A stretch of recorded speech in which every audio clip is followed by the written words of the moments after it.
Hello, my dear friends. Now in this session, we're gonna be study over why we use expander. That means why we are going to use expander or turbine.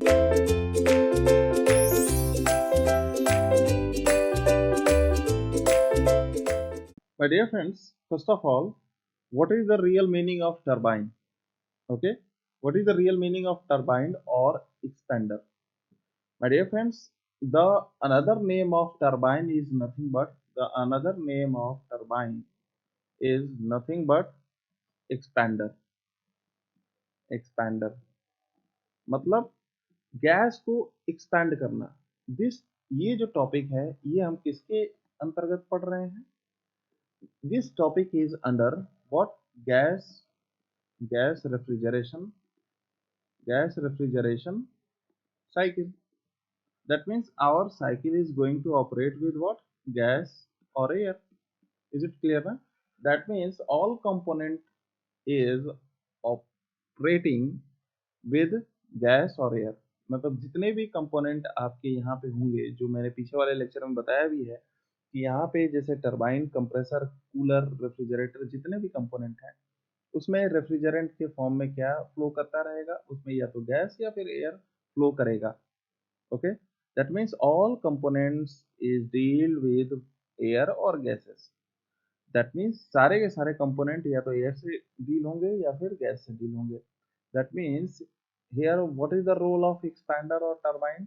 First of all, as per compressor law, कि compressor का कैसा design आपने देखा था? Compressor का design देखा था compress करता हुआ, ओके ना, लाइक दिस, कि यहाँ से गैस आपकी या फिर एयर एंट्री करेगा और यहाँ से एग्जिट करेगा। ओके, दैट मीन्स ये पूरे के पूरे सेक्शन में आपका गैस क्या होगा? कंप्रेस होगा। ओके, उसी प्रकार ये टरबाइन का कैसा डायग्राम बनता है? टरबाइन का डायग्राम कुछ इस तरीके का बनेगा, just opposite of what? Just opposite of compressor. That means सबसे पहले गैस आपका इनलेट यहाँ से होगा, गैस का और एयर का, और एग्जिट यहाँ से होगा। दैट मीन्स ये पूरे के पूरे वॉल्यूम में आपका gas is going to be expand. इसीलिए हम टरबाइन का दूसरा नाम हम क्या रखते हैं? एक्सपैंडर रखते हैं, first of all. That means in this session you need to know that your gas or your air is gonna be expand, and why, if our system is working or on gas or air, so why we are going to use turbine or expander in place of what? In place of throttle valve. Okay, मतलब हम throttle valve की जगह पे हम, this is your throttle valve. अगर BC cycle की हम बात करें, एक तरफ हम अगर हम बीसी साइकिल की बात करें और एक तरफ हम गैस रेफ्रिजरेशन साइकिल की बात करें, तो इनका जो डायग्राम बनता था वो इस तरीके का बनता था। बीसी सिस्टम में, बीसी सिस्टम में इस तरीके का आपका डायग्राम बनता था। कैसा बनता था माय डियर फ्रेंड्स? कुछ इस तरीके का बनता था। Is it right? कुछ इस तरीके का बनता था। That means this is your compressor where gas, where vapor is gonna be compressed. Okay, and here evaporator is there, evaporator is there, and here is throttle valve is gonna be there. This is your throttle valve. Okay, and in anti-clockwise manner your cycle is gonna be operate. This is your throttle valve and this is your condenser. And अगर यहीं अगर हम gas as a refrigerant की बात करें, अगर gas as a refrigerant अगर हम बात करें, तो हम कंडेंसर के जगह पे क्या लेते हैं? कंडेंसर की जगह पे हम कूलर लेते हैं। ओके, कंप्रेसर के जगह पे, यस ऑफ कोर्स हम कंप्रेसर से ही डील करते हैं। ओके, हम कंप्रेसर से ही अपने सिस्टम को डील करते हैं। ओके, इवापोरेटर के जगह पे हम अपने सिस्टम को किससे डील करते हैं? रेफ्रिजरेटर से डील करते हैं। ओके, रेफ्रिजरेटर से डील करते हैं। एंड हियर हम थ्रॉटल वाल्व की जगह पे हम अपने सिस्टम को किससे डील करते हैं? थ्रॉटल वाल्व की जगह पे हम अपने सिस्टम को डील करते हैं टरबाइन से। Is just like that. Okay ना, इज जस्ट लाइक दैट। तो हम इस तरीके से अपने सिस्टम को डील करते हैं। ओके ना, this is your turbine.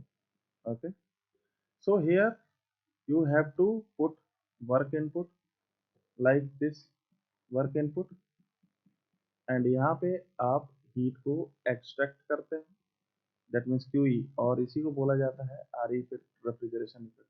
And यहाँ से आपका क्यू आर होता है, ओके ना, दैट मीन्स हीट को रिजेक्ट होती है। यहाँ पे ट्रिमेंडस टेम्परेचर ड्रॉप होता है।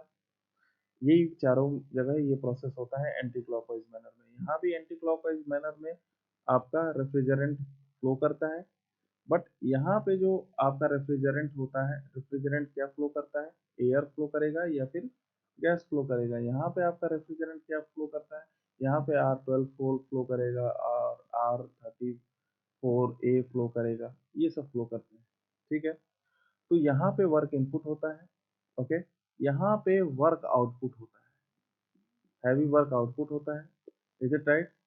Heavy work output is gonna be there, and next, okay, and यहाँ से क्यूई हीट एक्सट्रैक्ट की जाती है और यहाँ से आपका क्यू आर रिजेक्ट होता है। तो why we are going to use expander, why we are going to use expander, this is your expander, by replacing of your throttle valve. Okay, कि हम थ्रॉटल वाल्व को हटा के अपने सिस्टम में हम टरबाइन क्यों यूज करते हैं, is it right?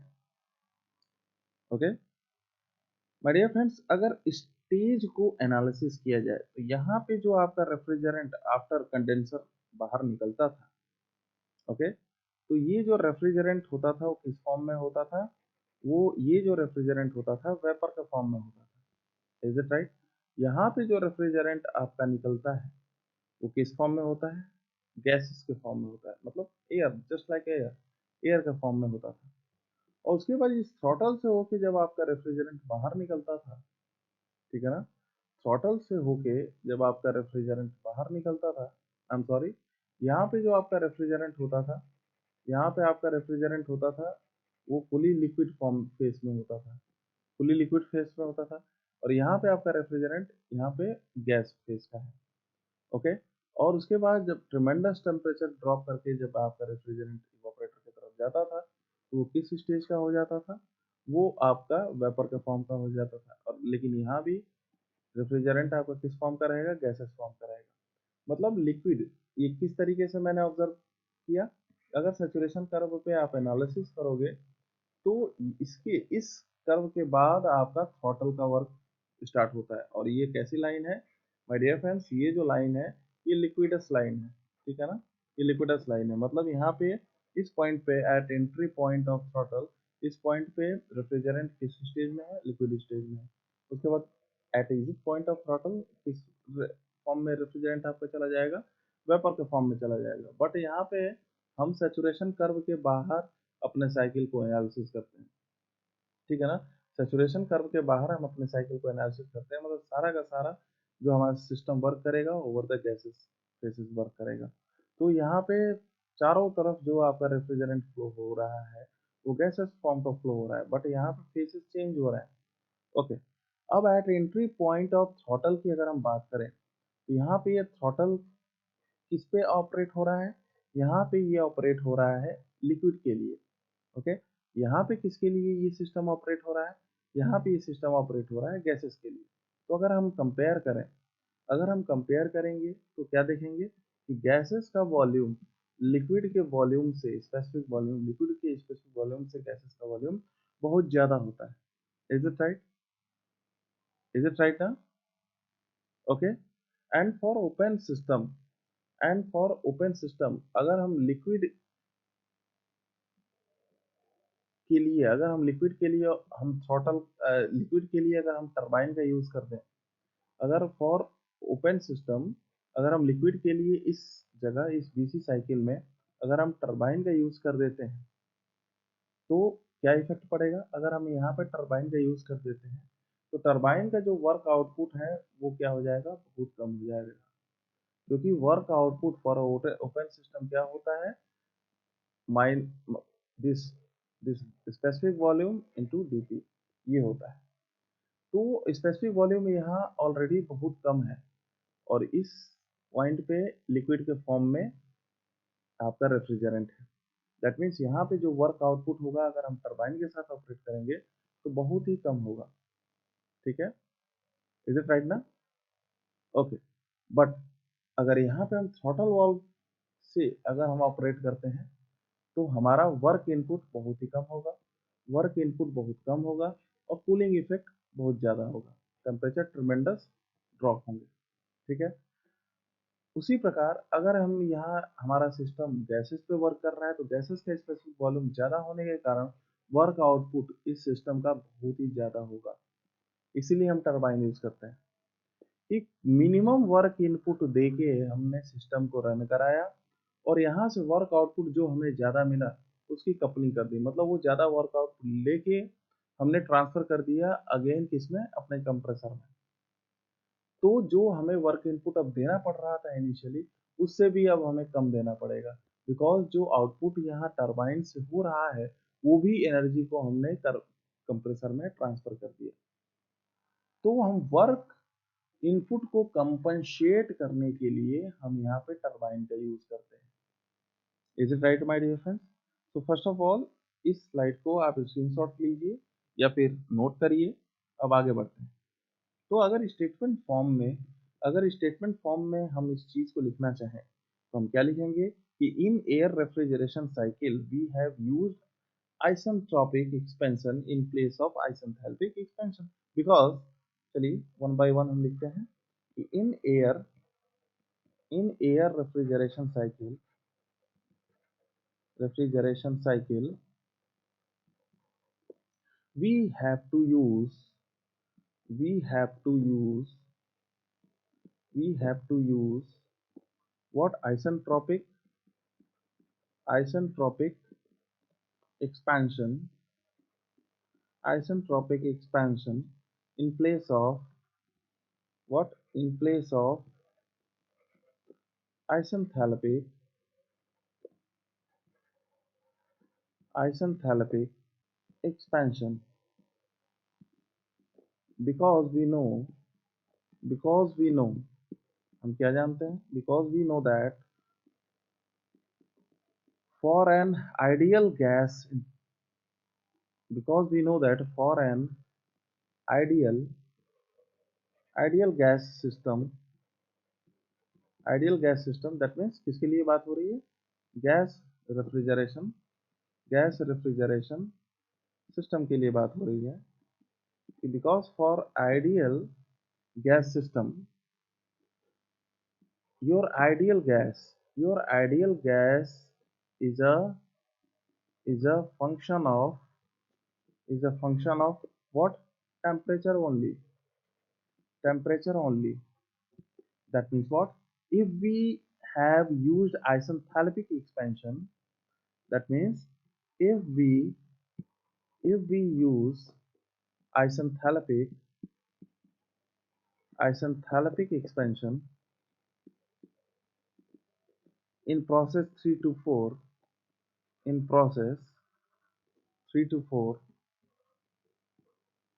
it would result no temperature changes. It would result no temperature changes. Okay, that means T3 gonna be just equal to T4. Okay, hence no refrigeration effect. That's why no refrigeration effect. Is it clear?